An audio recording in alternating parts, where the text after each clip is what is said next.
ঝালকাঠির নলছিটিতে নিখোঁজের একদিন পর ইমরান শিকদার নামের এক যুবকের মরদেহ উদ্ধার করা হয়েছে। সোমবার 18ই আগস্ট স্থানীয়রা উপজেলার কুশঙ্গল ইউনিয়ন পরিষদ সংলগ্ন পুকুর থেকে তার মরদেহ ভাসমান অবস্থায় উদ্ধার করে। নিহত ইমরান শিকদার কুশঙ্গল ইউনিয়নের মানপাশা গ্রামের ইউনুস শিকদারের পুত্র। পরিবার ও স্থানীয়রা জানিয়েছেন, ইমরান গত রোববার সকালে বাড়ি থেকে বের হয়ে আর বাড়িতে ফেরেনি। তবে পরিবার সূত্রে জানা গেছে, ইমরান বিগত কয়েক বছর ধরে মানসিক সমস্যায় ভুগছিলেন।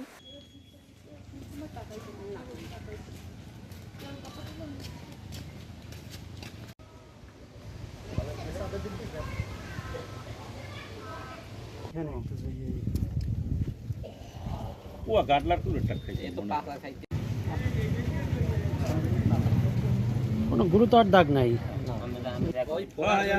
কালকে 10-11টা না 24 ঘন্টা না বাঁধা লাগবে না, বাঁধা লাগবে না, না লড়বে না।